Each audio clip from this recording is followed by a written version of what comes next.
And good morning, good morning.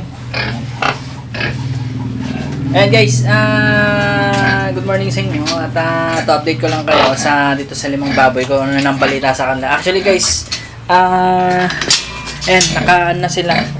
Naka for sale na to, itong limang baboy at hindi ko pa alam kung sino buyer yung yung mapapagbentahan namin itong limang baboy. Ang kilo nila yung nga pala na kilo nagre-range na ng 85 pataas na eh. So hindi pa namin alam po sino buyer ang pwede nating ang kukuha sa kanila. Actually guys, ito located dito lang kami sa sa Aguilar. So ayan, kung may magka-interest, ayan. Kaso sa akin kasi yung nga pala guys, yung live weight ngayon, yung presyon nga pala ng live weight nga pala dito sa Pangasinan nasa 160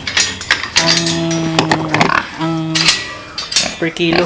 So hindi pa namin kasi nagsasabi kasi mayroong 180, 170.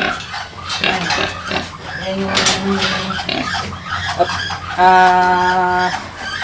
presyo doon ng live weight, pero mostly nakikita ko kasi ngayon 160.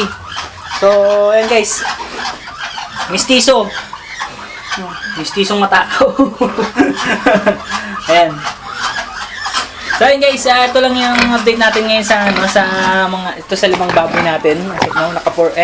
For sale na sila. Hintayin, nag-aantay na ng buyer o naghahanap pa tayo ng buyer para kung sino man ang interesadong na bumili dito sa limang to. Ayan. Limang baboy for sale. So, yung kung dito sa area namin tatanungin niyo kung magkano yung live weight nasa 160 daw, 160, 170. Basta nag-range ng 160 to 180. So, hindi pa namin alam kung magkano makukuha silang lima. So, ayan. Actually, wala na rin yung pitch nila, ubos na. Ayan. So, ayan guys, yung update na natin sa limang baboy. So nga pala guys, thank you nga pala, nasa 282 subscribers na tayo sa ating channel as of now. Yun yung update natin for today. And thank you na marami din sa mga bagong subscribers natin, and pati din sa mga darating pa. Maraming salamat sa inyo. At ayan guys, update ko ulit kayo about dito sa limang baboy, kung ano yung magiging kailan sila makukuha or kailan sila mabibili.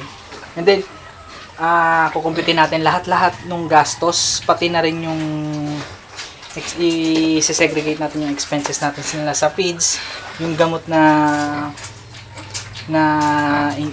in-inject sa kanila, tsaka yung mga binigay sa kanila, pati vitamins.